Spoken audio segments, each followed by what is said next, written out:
கிறிஸ்துவுக்குள் பிரியமானவர்களே, கர்த்தரும் இரட்சகருமாய் இயேசு கிறிஸ்துவின் ஈடிய நாமத்தினாலே உங்கள் யாவருக்கும் என் அன்பின் வாழ்த்துக்களை இயேசு கிறிஸ்து நாமத்தினாலே தெரிவித்துக் கொள்கிறேன். தேவனர்லி அப்பம் பிரேயர் மினிஸ்ட்ரி சேனல் மூலியமாக உங்களோடு சந்திப்பதில் மிகுந்த மகிழ்ச்சியுடன் தினம்தோறும் அதிகாலை வேளையிலே 3 மணிக்கு பரிசுத்த வேதாந்தத்திலிருந்து ஒரு பகுதியை நாம் தியானித்து நம்முடைய குடும்ப பாதுகாப்புக்காக நாம் ஜெபித்து வருகிறோம். 5ஆம் சங்கீதம் 11, 12 ஆகிய வசனங்கள். உம்மை நம்புகிறவர்கள் யாவரும் சந்தோஷித்து எந்நாளும் கெம்பீரிப்பார்களாக. நீர் அவர்களை காப்பாற்றுவீர்.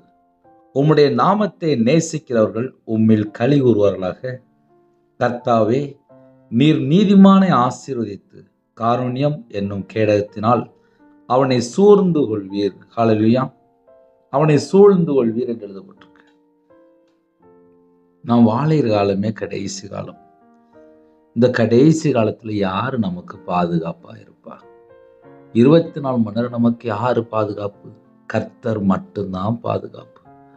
அவருடைய கிருபையினாலே நிரப்பி நம்மளை ஒவ்வொரு நாளும் ஆசீர்வதிக்கிறார். யாரை ஆசீர்வதிக்கிறார் என்று பார்க்கும்போது நீதிமானை ஆசீர்வதிக்கிறார். யாரு நீதிமான் என்று பார்க்கும்போது விசுவாசத்தினால நீதிமான் என்று எழுதப்பட்டிருக்கு. இயேசு கிறிஸ்து இரத்தத்தினாலே கழுவப்பட்டால் நீதிமான். யாரெல்லாம் அதிகாலையில் இணைந்திருக்கிறீங்களோ, இயேசுவை சொந்த இரட்சகரா ஏற்றுக்கொண்டு அவருக்காக வாழ அர்ப்பணிங்க. ரட்சிக்கப்பட்டு மனம் திரும்பி பாவ மன்னிப்பை பெற்றுக்கொண்டு அவர் இரத்தத்தினால கழுவப்பட்டு நீதிமானாக்கப்பட்டு பரிசுத்தவனாகப்பட்டு தேவனுக்கு பிரியமானபடி நீதியை பின்பற்றி பரிசுத்தமா வாழும்போது நம்ம குடும்பம் ஆசீர்வாதம். பரிசுத்த வேதாமம் அநேக காரியங்கள் நமக்கு கற்றுத் தெரியுது. அனுதின வாழ்க்கையில் நம்ம என்ன செய்யணும், எப்படி வாழணும். கர்த்தருடைய பிள்ளைகள் தான் இணைந்திருக்கிறீங்க. அதிகாலை வேளையிலே தேவனுடைய சமூகத்திலே காத்திருங்க. கொஞ்சம் சீக்கிரமா எந்திரிச்சிட்டிங்கன்னா அதிகாலை வேளையிலே தூங்கி எந்திரிச்ச உடனே கொஞ்ச நேரம் தண்ணி ஜெபம் பண்ணலாம், கையில் பைபிள் எடுத்து வாசிக்கலாம். அதுக்கு ராத்திரி சீக்கிரம் படுத்து தூங்கணும். சில குடும்பத்தில் ராத்திரி நேரத்தில் செல்ஃபோனில் பல மணி நேரம் மூழ்கி போனதுக்கப்புறம் காலையில் எழுந்திரிச்சா ஜெபிக்கிற அந்த எண்ணம் வராது, வேதத்தை வாசிக்கிற எண்ணம் வராது, அதிகாலை வேளையில் இதோட சமூகத்தில் காத்திருந்து ஸ்தோத்திர பலி செலுத்தணும் அந்த எண்ணம் வராது. நைட் நேரத்தில் சீக்கிரமாக படுக்கணும். செல்ஃபோனில் நேரத்தை வேஸ்ட் பண்ணாமல் எந்த குடும்பம் படுக்கோ அந்த குடும்பம் தான் அதிகாலை வேளையிலே எழும்ப முடியும்.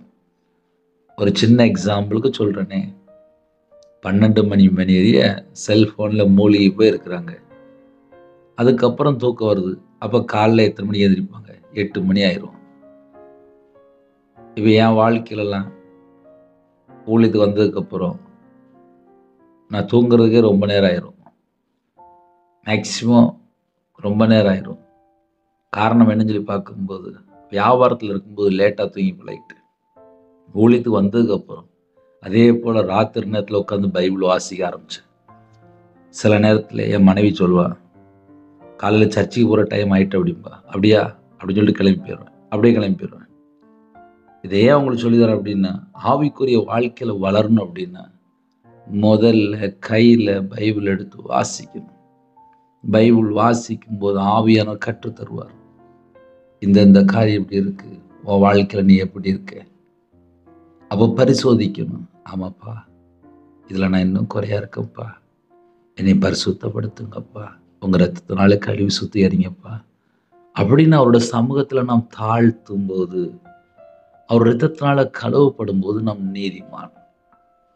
நீதிமானை ஆசீர்வதிக்கிறார். காலை வேளையில் செய்தி என்ன அப்படின்னா, நீதிமானை ஆசீர்வதிக்கிறார்.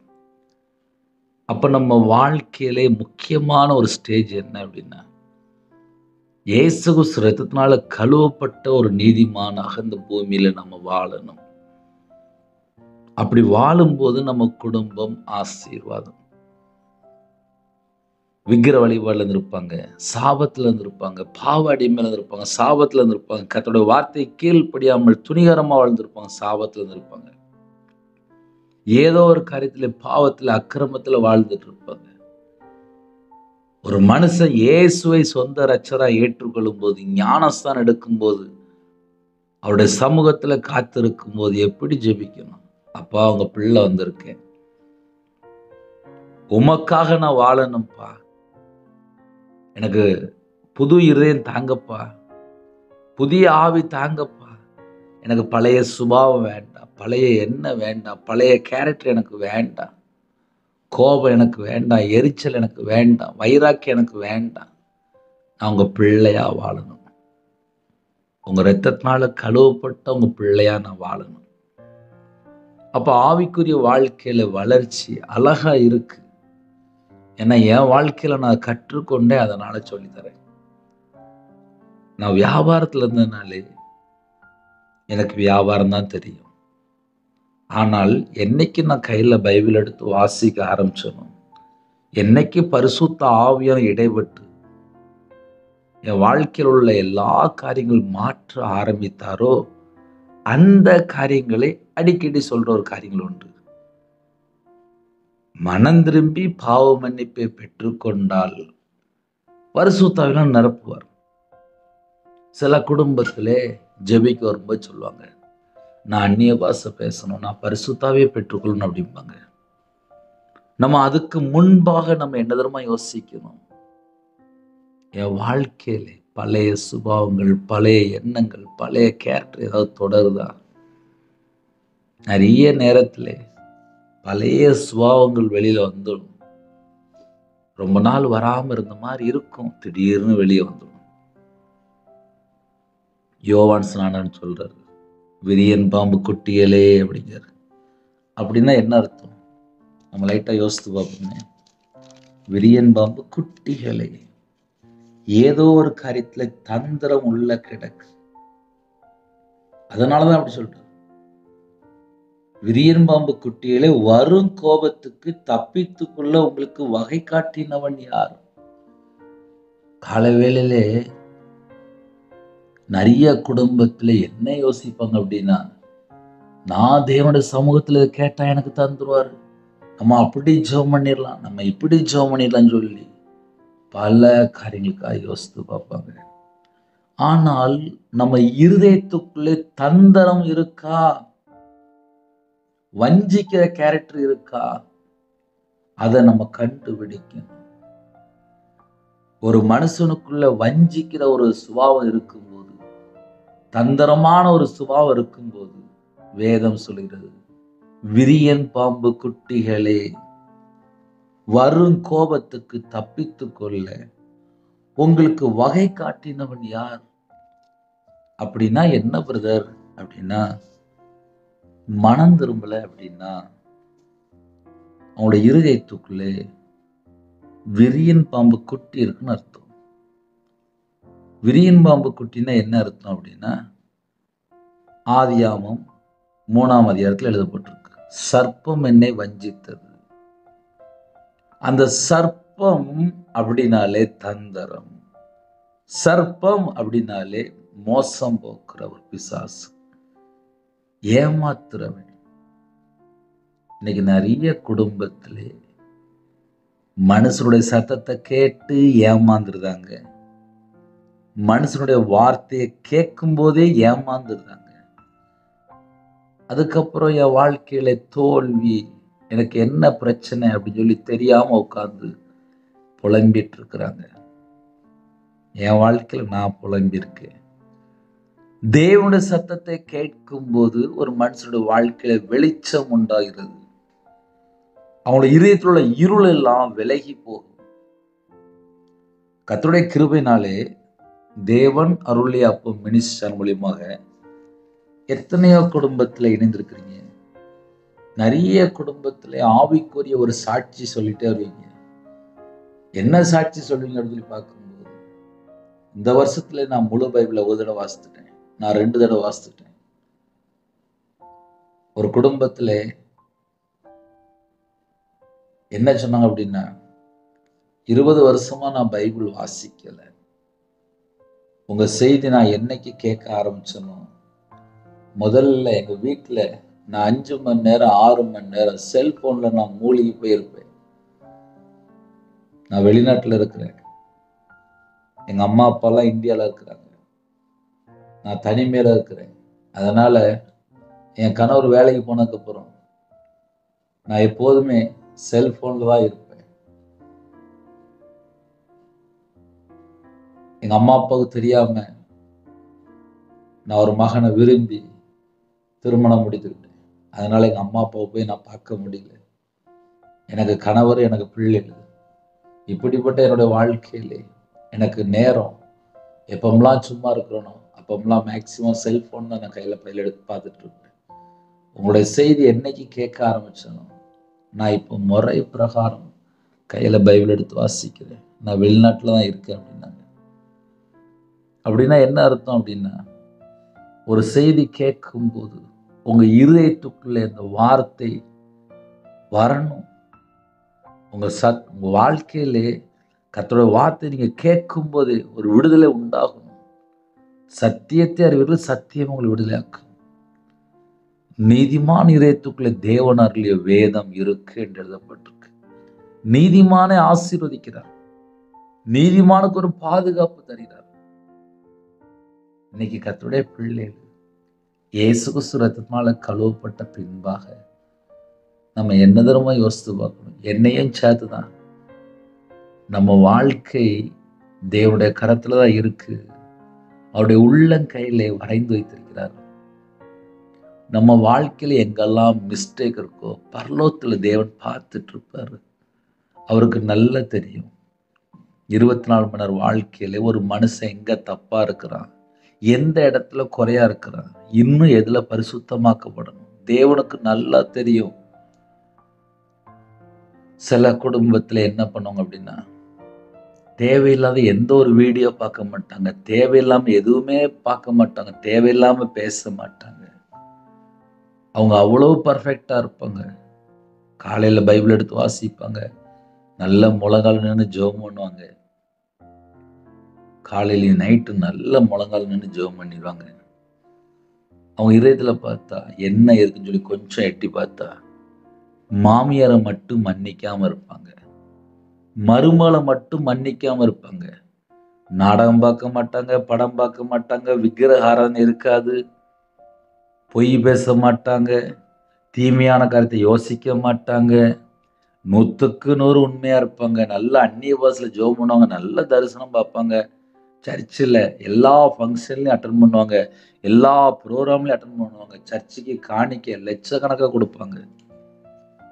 அவ்வளோ ஒரு பியூரா இருப்பாங்க. வயசாயிருக்கும். சில குடும்பத்துல மருமகளை மட்டும் மன்னிக்காம இருப்பாங்க, மற்றது எல்லா விஷயத்திலும் கரெக்டா இருப்பாங்க. அப்படின்னா என்ன அர்த்தம் அப்படின்னா, வீட்டுக்கு வந்த மருமகளை யாராவது மன்னிக்காம இருக்கிறீங்களா, கசப்பா இருக்கிறீங்களா, கிருபை இழந்து போயிட்டு இருக்கீங்கன்னு அர்த்தம். வீட்டுக்கு வந்த மருமகளை தாம் மகளை போல பார்க்கல அப்படின்னா உங்க இதயத்துக்குள்ள ஒரு வைராக்கியம், ஒரு விரோதம், ஒரு கசப்பு இருக்குன்னு அர்த்தம். இதையே காலையில சொல்லிதேன் அப்படின்னா, ஏதோ ஒரு குடும்பத்துல வீட்டுக்கு வந்த மருமகள் வேதனைப்பட்டு கொண்டிருக்க ஆவியானவர் திட்டமா சொல்லிடுறார். சில குடும்பத்துல யோசிப்பீங்க, பிரதர் என் வீட்லயா? தேவனுக்கு தெரியும். உங்க வீட்டுக்கு வந்த மருமகளை நீங்க எப்படி பாக்குறீங்க? தாம் மகளை போல பாக்குறீங்களா? உன்னை போல பிறனை நேசி என்று சொன்னார். உங்களை நம்பி, உங்க மகனை நம்பி உங்க வீட்டுக்குள்ள வந்திருக்கா, அந்த மகளுக்கு நம்ம என்ன மரியாதை கொடுத்தோம்? நல்லா யோசித்து பாருங்க. சில வீட்டுல மாமியார் மேல கசப்பு இருக்கும்போது இன்னைக்கு உங்க வீட்டுக்குள்ள வரக்கூடிய ஆசீர்வாதத்தை நீங்க இழந்து போயிட்டு இருக்கிறீங்க. நிறைய வீட்டுல ஆசீர்வாதத்தை எப்படி இழந்து போறாங்க அப்படின்னு சொல்லி பார்க்கும்போது கசப்பு, வைராக்கியம், விரோதம், வேதனை. அவங்க அப்படி பண்ணிட்டாங்களே, நான் ஏன் மன்னிக்கணும் அப்படின்னு சொல்லிட்டு இதயத்துக்குள்ள கசப்பு, வைராக்கியம், விரோதம் உள்ள வச்சுட்டு உபவாசம் இருக்கிறாங்க, பல மணி நேரம் ஜெபம் பண்ணி பார்க்குறாங்க, சர்ச்சுக்கு ஓடி ஓடி ஓடி ஓடி ஜெபம் பண்ணி பார்க்குறாங்க. ஆனால் நிம்மதி மட்டும் இல்லை, சமாதானம் மட்டும் இல்லை, யாரு பிரச்சனை யாரு பிரச்சனை யாரு பிரச்சனை சொல்லி பார்க்கும்போது மாமியாரை மன்னிக்க முடியல. நிறைய குடும்பத்துல இந்த மாமியார் மருமகளுக்குள்ள பிரச்சனை எப்போ தெரியும் அப்படின்னா, ஒரு 10 வருஷம், ஒரு 5 வருஷம், ஒரு 7 வருஷம் கழிச்சு தான் தெரியும். ஸ்டார்டிங்ல எல்லாமே நல்லதா இருக்கும். போக போக போக போக ஏதோ ஒரு காரியத்துல கசப்பு இதயத்துல வந்துட்டா போதும், வெளியே தெரியாது. பார்த்தா சர்ச்சுக்கு போயிட்டு தான் இருப்பாங்க, மாமியார் மருமகள் அழகா குடும்பமா போயிட்டு தான் இருப்பாங்க. ஒரே கார்ல தான் போவாங்க, ஒரே வண்டியில தான் போவாங்க, அழகா நடந்து போவாங்க, குடும்பமா போவாங்க, பேரம்பேத்தியோடு போவாங்க. ஆனால் மருமகளை யோசிக்கும் போது இதயத்துக்குள்ள ஒரு கசப்பு, மாமியாரை யோசிக்கும் போது இதயத்துக்குள்ள ஒரு கசப்பு. இதுதான் சில வீட்டுக்குள்ளே ஆசீர்வாதத்துக்கு தடை. பிசாசு என்ன பண்ணிட்டான் அப்படின்னா, விரோதத்தை எழுப்பி வச்சிருக்கான். ஒரு குடும்பத்துக்குள்ள என்ன இருக்கு அப்படின்னா, விரோதம் தான் இருக்கு. அந்த விரோதம் ஒரு வீட்டுக்குள்ள இருக்கும்போது எப்படி ஆசீர்வாதம் வரும்? கர்த்தர் நீதிமான் ஆசீர்வதிக்கிறாருப்பா. இயேசு கிறிஸ்து ரத்தத்தினால கழுவப்பட்ட எல்லாருமே நீதிமான் தானே.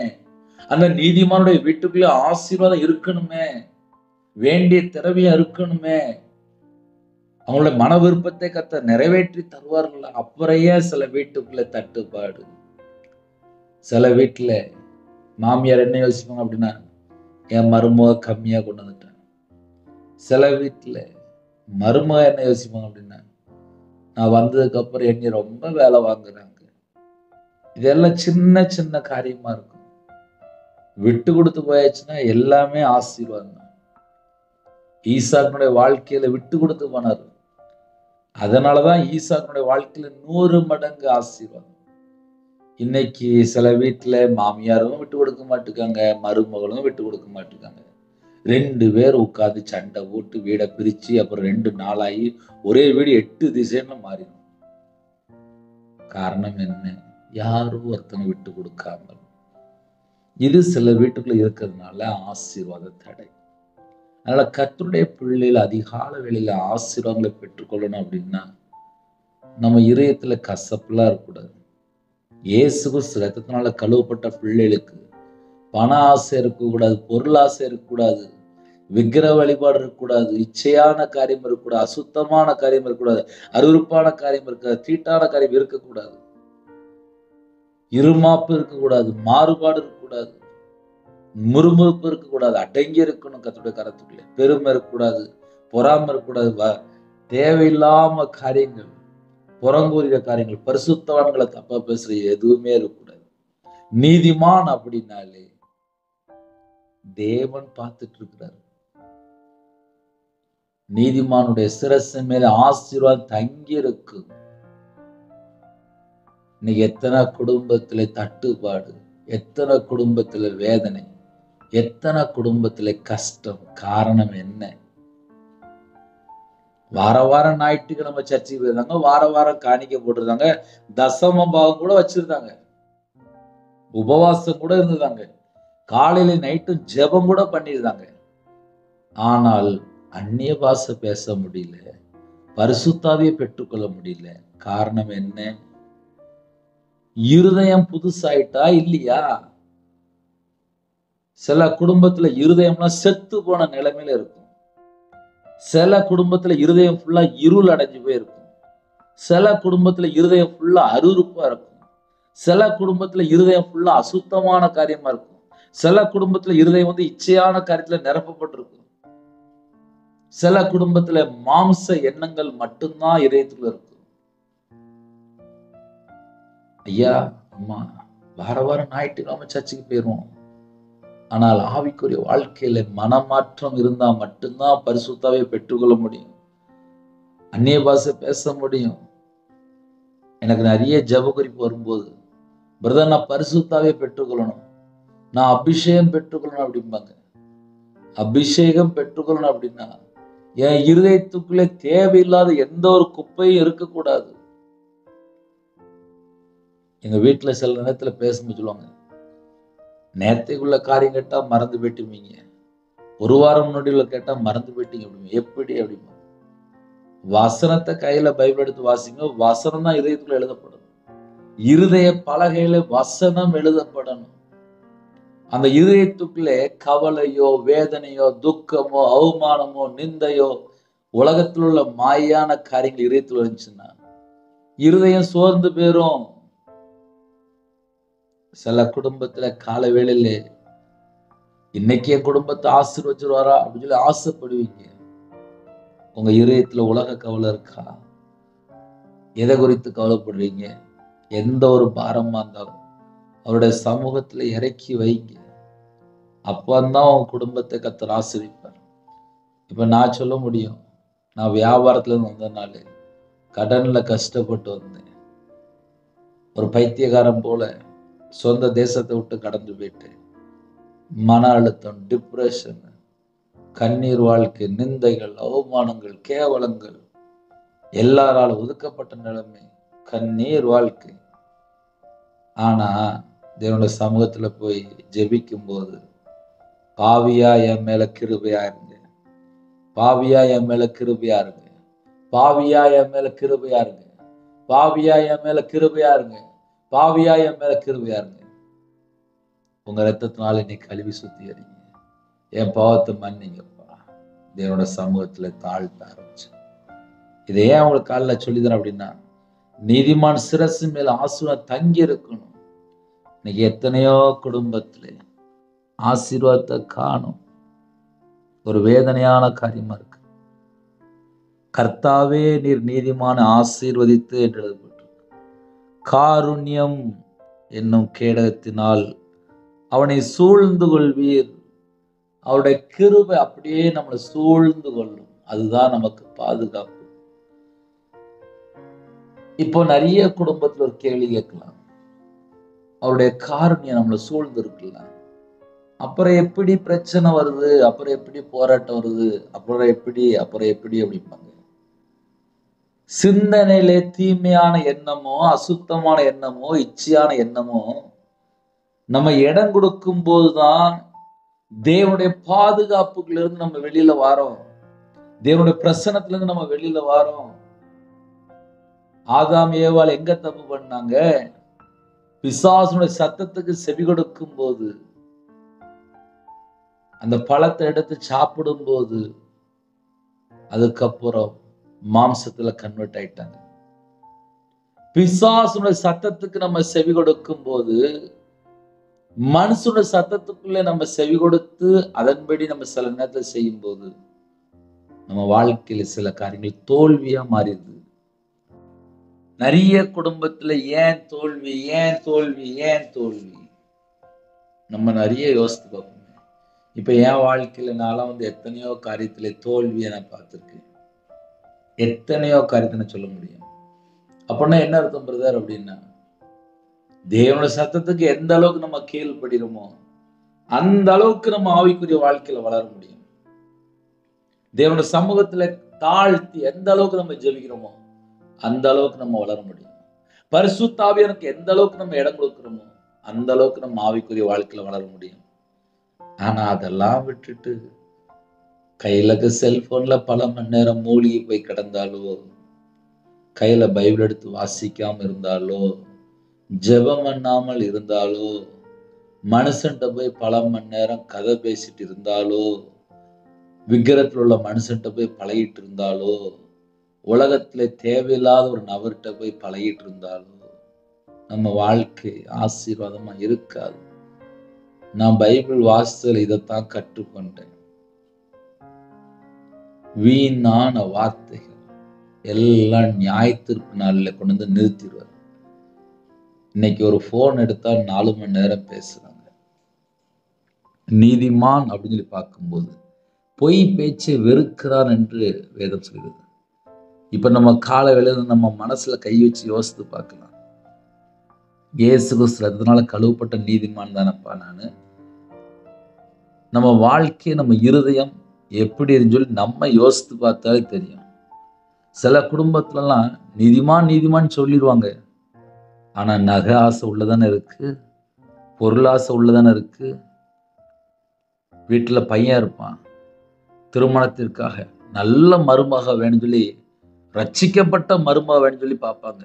அபிஷேகத்துல நிரம்பி இருக்குன்னு சொல்லி பார்ப்பாங்க. எல்லாம் லாஸ்ட் பார்த்துட்டு எவ்வளவு போடுவாங்க, எவ்வளவு செய்வாங்க. வீடு வசதியா இருக்கா, ஒரே பிள்ளை தானா, என்ன படிச்சிருக்கா, எல்லாம் கேட்டுட்டு அதுக்கப்புறம் தான் எங்க வீட்டில் நாங்கள் சொல்றோன்னே அப்படிம்பாங்க. அப்படின்னா என்ன அர்த்தம்? வெளியில ஒண்ணு பேசுறோம், நம்ம இதயத்துல ஒண்ணு யோசிக்கிறோம். இதுதான் உண்மை. அதனால தேவன் எல்லாரையும் ஆசீர்வதிக்கிறார். நம்ம இருதயம் எப்படி இருக்குன்னு சொல்லி பார்த்து தான் ஆசீர்வதிக்கிறார். அதனால தேவன் அருளி அப்போ மினிஷன் இன்னைத்தான் நான் கேட்கிறேன் பிரதர் அப்படின்னா, உங்க இதயத்துக்குள்ளே இயேசு இருக்கிறாரா? உங்க இதயத்துக்குள்ள இயேசு வைக்கிற இடத்துல பணம் மேலேயோ இல்ல ஒரு இடம் மேலேயோ ஒரு கார் மேலேயோ ஒரு பொருள் மேலேயோ அதோட அதிகமா நேசிக்கிறீங்களா? சில வீட்டுல எல்லாம் கார் ரொம்ப ஆசைப்படுவாங்க, சொந்த வீடு ரொம்ப ஆசைப்படுவாங்க, பிள்ளைகள் மேல ரொம்ப ஆசைப்படுவாங்க, புருஷன் மேல ரொம்ப ஆசைப்படுவாங்க, பேரம்பேத்தி மேல ரொம்ப ஆசைப்படுவாங்க.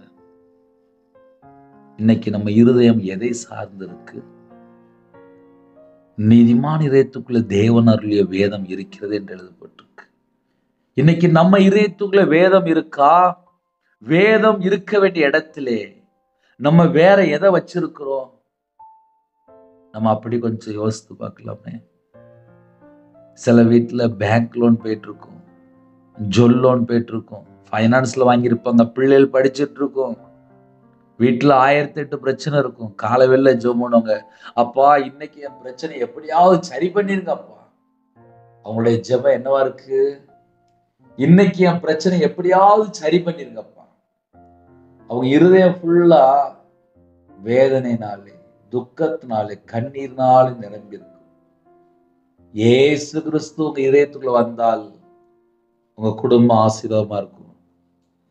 உங்க இதயத்துக்குள்ள இயேசு கிறிஸ்து வந்தாலே போதும். கேளுங்க, அப்பா என் இதயத்துக்குள்ள இயேசு கிறிஸ்து இருக்கணும்ப்பா. எந்த ஒரு வைராக்கியமோ கசப்போ பெருமையோ கோபமோ மூர்க்கமான காரியமோ எதுவும் எனக்கு வேண்டாம்ப்பா. என் இதயத்துக்குள்ள நீங்க வாசம் பண்ணணும்ப்பா. அதுதான் முக்கியம். நீங்களே தேவனுடைய ஆலயம்.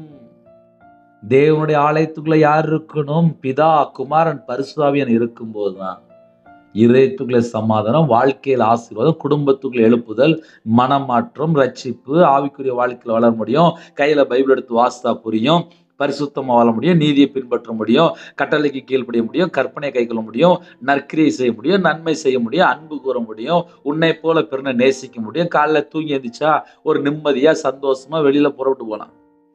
ஆனா இன்னைக்கு நிறைய குடும்பத்துக்குள்ள என்ன இருக்கு அப்படின்னா, அவன் வளர்றானே அவ வளர்றாளே. இன்னைக்கு நிறைய குடும்பத்துல அப்படிதான் இருக்கு. பக்கத்து வீட்டுல வீடு கட்டிட்டானா போதும், ஐயோ அவன் அவன் அவன். இன்னைக்கு நிறைய குடும்பத்துல இப்படிதான் போயிட்டு இருக்கு. அதனால வசனங்களை நம்ம வாசிக்கும் போது நம்ம வாழ்க்கை எப்படி இருக்கு அதுதான் முக்கியம். உம்மை நம்புகிறவர்கள் யாவரும் சந்தோஷித்து, இயேசு கிறிஸ்துவை யாரெல்லாம் நம்புறீங்களோ அவனுடைய வாழ்க்கையில முதல்ல சந்தோஷம் இருக்கும். என் நாளும் கெம்பியிருப்பார்களாக, எல்லா நாளும் கெம்பியிருப்பார்கள். ஏன்? என் இதயத்துக்குள்ள இயேசு இருந்தால் எனக்கு சந்தோஷம் இருக்கும், எனக்கு கெம்பீர சத்தம் இருக்கும். இயேசு வந்த வீட்டுல சமாதானம் உங்களுக்கு தெரியுமா? இயேசு அந்த வீட்டை ஆசீர்வதிப்பார் தெரியுமா? இயேசு அந்த வீட்டுக்குள்ள முதல்ல சந்தோஷம் இருக்கும் தெரியுமா? இயேசு அந்த வீட்டுக்குள்ள விடுதலை இருக்கும், வெளிச்சமா இருக்கும், அவங்களுடைய வாழ்க்கையே வெளிச்சமா இருக்கும். அப்ப நம்ம வாழ்க்கையில வெளிச்சமா இருக்கணும் அப்படின்னா எனக்கும் இயேசுக்கும் உள்ள ஐக்கியம் எப்படி இருக்கு? நீர் அவர்களை காப்பாற்றுவீர் என்று எழுதப்பட்டிருக்கு. என்னை இயேசு காப்பாற்றுவார். ஒரு மனுஷன் காப்பாற்ற மாட்டான், என்னை இயேசு காப்பாற்றுவார். அந்த நம்பிக்கை நமக்குள்ள இருக்கணும். உம்முடைய நாமத்தை நேசிக்கிறவர்கள் உம்மில் களி கூறுவார்களாக. யாரெல்லாம் இயேசு கிறிஸ்துவை நேசிக்கிறீங்களோ நீங்க எல்லாரும் களி கூறுவீங்கன்னு சொல்லி எழுதப்பட்டிருக்கு. கர்த்தாவே நீர் நீதிமான ஆசீர்வதித்து காருண்யம் என்னும் கேடத்தினால் அவனை சூழ்ந்து கொள்வீர். அதனால அர்ப்பணிங்க, தாழ்த்துங்க. ஒரு சின்ன ஜெபம் பண்ணி முடிச்சிருவோம். ஹல்லேலூயா. கண்களை மூடி நாம் ஜெபம் செய்வோம். எங்களை அதிகமாய் நேசிகள் அன்பு இந்த பரிசுத்தமுள்ள நல்ல தகப்பனே, நன்றியோடு துதிக்கிற செய்கிறோம்ப்பா. உங்க நாமம் மகிமைப்படட்டும்ப்பா. உங்க கரத்தில் அர்ப்பணிக்கிறோம்ப்பா. இந்த நாளில் ஜெபிக்கிற எல்லா குடும்பத்தையும் ஆசீர்வதிங்கப்பா, ஆசீர்வதிங்கப்பா, ஆசீர்வதிங்கப்பா. பலகணிகளை திறந்து ஆசிரியப்பா, பண்டகசாலை திறந்து ஆசிரியப்பா. புதிய நாளுக்கு அரசு கிருபைக்கா நன்றிப்பா. பிதா குமாரன் பரிசுத்த நாமத்தில் முத்திரை போட்டு ஆசிரியப்பா. உங்களோட ரத்த கோட்டைகளை வேலையடித்து மூடி மறைத்து பாதுகாங்க. உங்க கிருபையிலாம் நிரப்புங்க, உங்களுடைய வல்லமெல்லாம் நிரப்புங்க, உங்களுடைய பிரசனத்தில் மூடுங்க ராஜா. ஜப அபிஷேகம் தாங்கப்பா, தியானிக்கிற அபிஷேகம் தாங்கப்பா, துதிக்கிற அபிஷேகம் தாங்கப்பா. சத்துருக்களை மேல அபிஷேகம் நிரப்புங்கப்பா. புது எண்ணெயால் அபிஷேகம் விட்டும். யாரெல்லாம் தங்களை தாழ்த்துறவங்களோ காண்டாமிருத்தது பிறனைத்தாங்க ராஜா. கழுகுகளை போல சற்றை விரித்து எழும்ப வேண்டும். இந்த நாளை ஆசீர்வதித்தாங்க. சிறு பிள்ளை முதல் கொண்டு முதியோர்கள் எல்லாரையும் கற்று பொறுப்படுத்துங்க. படிக்கிற பிள்ளைகளை உங்களுடைய கரத்தில் அப்படின்னா ஃபர்ஸ்ட் ரேங்க் எடுக்கிறது கிருபை செய்யுங்க. எக்ஸாம் எழுத புறப்பட்டு வராங்க. பிள்ளைகளுடைய கரத்தை கற்று பிடிங்க. யாரெல்லாம் தங்களை தாழ்த்துங்களோ எல்லா குடும்பமும் இயேசு கிறிஸ்து ரத்தத்தினால இயேசு நாமத்தினால் ஆசீர்வதிக்கப்படட்டும். எத்தனையோ தேசத்துக்குள்ள இணைந்திருக்காங்க, எல்லாரையும் கற்று பொறுப்படுத்துங்க. வேற வேற நாட்டில் இருக்காங்க, எல்லா குடும்பத்தையும் கற்று பொறுப்படுத்துங்க. பிறந்த நாள் கொண்டாடுறாங்க, திருமண நாள் கொண்டாடுறாங்க, கத்தர் கரம் தொட்டா 100 மடங்கு ஆசீர்வதிங்க. கற்பதங்க ஜெபினா கத்தர் மனம் இறங்கி ஆசிரிங்க. மாசம் இருக்காங்க, டெலிவரி போடுறாங்க, பரம வைத்தியர் கூட இருங்க. பிள்ளைகளுக்கு வயசு அதிகமாகிட்டு போகுது, நல்ல குடும்பமாக தாங்க, ரட்சிக்கப்பட்ட குடும்பமாக தாங்க. திருமணம் முடிந்ததுக்கப்புறம் நிம்மதியில்லா சூழ்நிலை எல்லாவற்றையும் தடைகளாக மாற்றுங்க. உங்கள் பிள்ளைகளுடைய வாழ்க்கையிலே எல்லாவற்றையும் மாற்றி பரிபூர்ணமாக ஆசீர்வதிங்க. காலவேளையில் வேலைக்கு புறப்படுறாங்கப்பா, வாட்ச்மேன் ஜெபிக்கிறாங்க, செக்யூரிட்டி ஜெபிக்கிறாங்க, போலீஸ் ஆஃபீஸ் ஜெபிக்கிறாங்க, ஆர்மியில் ஜெபிக்கிறாங்க, அதிகாரிகள் ஜெபிக்கிறாங்க, தலைவர் ஜெபிக்கிறாங்க, டாக்டர் ஜெபிக்கிறாங்க, நர்ஸ் ஜெபிக்கிறாங்க, இன்னும் விவசாயத்துக்கு புறப்பட்டு போகிறாங்க. காலவேளையிலே அப்போ பஸ்ஸில் போகிறாங்க, காரில் போகிறாங்க, ட்ரெயினில் போகிறாங்க, ஃப்ளைட்டில் போகிறாங்க, எல்லாரையும் உங்களுடைய கரத்தில் பண்ணிடும். உங்கள் பிள்ளைகளுக்கு எல்லா விதமான பாதுகாப்பு தந்து, தீர்காயுசு தந்து, பரிபூர்ணமான சுகம் தந்து, முன்னும் பின்னுமா தேவதை நிப்பாட்டி பாதுகாத்துவிடுங்க. வேற வேற நாட்டுக்குள்ளே இருக்காங்கப்பா, கத்தர் பொறுப்படுத்துங்க. ஹாஸ்பிட்டலில் அவசர சிகிச்சையில் பலவீனத்தோடு படுத்த படுக்கையில் எந்த குடும்பத்தில் காணும் உம்முடைய தலைமுறை கரத்தினால தொட்டு சுகமாக்கித்தாங்க, தொட்டு சுகமாக்கித்தாங்க, பரிபூர்ணமான சுகம் தாங்க. இயேசு ரத்தம் அப்பா விசேஷம் பிள்ளைகள் தலையில் உச்சங்கள் இறங்கி வரட்டும். அவங்களோட பலவீனத்தை நம்ம நீக்கி சுகமாக்கித்தாங்க. காலவேளையில் அப்பா எந்த குடும்பத்தில் கடன் பிரச்சனையில போராடிட்டு இருக்கோம், அந்த கடன் பிரச்சனைக்கு ஒரு முடிவு கொண்டு வாங்க. இந்த நாளில் ஒரு முடிவு கொண்டு வாங்க. கர்த்தரை மட்டுமே நம்பியிருக்காங்கப்பா. அந்த பிள்ளைகளுக்கு உங்களுடைய கிருபை சூழ்ந்து கொள்ளட்டும்ப்பா. எல்லா தேவையிலெல்லாம் சந்திங்க. வீடு கட்டுறாங்கப்பா, கட்டி முடிக்க அது கிருபை செய்யுங்க. தடையெல்லாம் நீக்கி ஆசிரிங்க. உங்கள் கரத்தில் அர்ப்பணிங்க. சிறுபிள்ளை முதல் கொண்டு முதியோர் எல்லாரையும் ஆசீர்வதிச்சுங்க. தேவனர்களே அப்போ மினிஸ்டர்லே உங்களுடைய கரத்தில் அர்ப்பணிங்க. கர்த்தரே பொறுப்படுத்துங்க. துதிகான மகிமை எல்லாம் ஒரு செலுத்தினோம். இயேசு கிறிஸ்து பிதாவே ஆமென். தேவனுக்கே மகிமையாக கர்த்தர் தாமே உங்களை உங்கள் குடும்பத்தில் சகல காரியத்திலும் சம்பூர்ணமாக திருப்தியாக கர்த்தர் கொடுத்து பரிபூர்ணமாக ஆசீர்வதிப்பாராக. ஆமென். கர்த்தராகிய இயேசு கிறிஸ்துவின் கிருபையும் பிதாவாகிய தேவனுடைய அன்பும் பரிசுத்தருடைய ஐக்கியமும் இப்பொழுதும் எப்பொழுதும் சதா காலங்களிலும் நம் மனோடு கொடுப்பதாக. ஆமென். கிறிஸ்துவில் பிரியமானவர்களே, எங்களுடைய ஊழியக்காரத்துடன் ஜெபித்து கொள்ளுங்கள். 93630641 நம்பர் உண்டாகும். நாங்கள் உங்களுக்காக குடும்பத்துக்காக ஜெபிப்போம். God bless you.